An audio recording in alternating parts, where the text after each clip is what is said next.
அனைவருக்கும் வணக்கம். இந்த நாள் இனிய நாள். வாழ்வில் எல்லா வளமும் நலமும் அனைவருக்கும் கிடைக்கட்டும். எனக்கு இந்த ஜோதிட கலையை கற்றுக் கொடுத்த அக்ஷர கணபதி ஜோதிடத்தை உருவாக்கிய எனதருமை குருநாதர் ஐயா புதுவுடைமூர்த்தி அவர்கள் என்னுடைய மனமார்ந்த பாதமணிந்த நன்றிகள். எனக்கு இந்த ஜோதிட கலையை கற்றுக் கொடுத்த அனைத்து குருமார்களுக்கும் ஆசிரியர் பெருமக்களுக்கும் நன்றிகள்.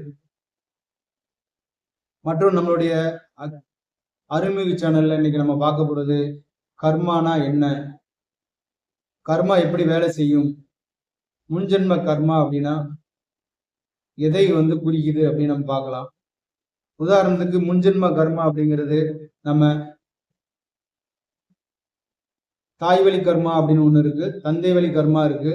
நம்ம செய்த பாவ புண்ணியங்கள் அடிப்படையில இந்த ஜென்மத்தில் நம்ம செய்யக்கூடிய பாவ புண்ணியங்கள் அடிப்படையில இந்த கர்மா வேலை செய்யும். உதாரணத்துக்கு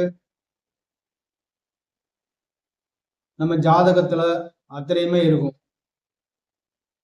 விதிப்படிதான் எல்லாமே நடக்குது அப்படின்னா ஒரு செயலுக்கு நான் எப்படி பொறுப்பாக முடியுன்ற ஒரு கேள்வி வரும்.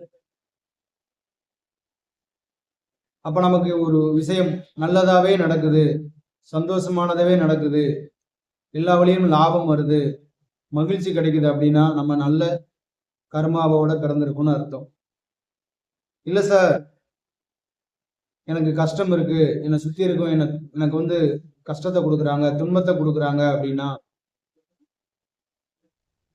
துரோகம் பண்றாங்க அப்படின்னா நம்ம போன ஜென்மத்துல இல்ல இந்த ஜென்மத்துல நம்ம ஏதோ நம்ம தவறான கர்மான செயலை நம்ம செஞ்சிருக்கோம்னு அர்த்தம். அப்ப இனி வரக்கூடிய காலங்கள்ல நமக்கு நல்லது நடக்கணும் அப்படின்னா நம்ம நல்ல விஷயங்களை செய்யணும், நல்லபடியா நடந்துக்கிடணும். இப்ப இப்படி எடுத்துக்கலாம், நம்ம ஒரு வண்டியில நம்ம போய்கிட்டு இருக்கோம், நம்மளுடைய மூளை என்ன சொல்லுது அப்படின்னா வேகமா போ அப்படின்னு சொல்லுது. எப்படி வேகமா போ அப்படின்னு சொல்லுது.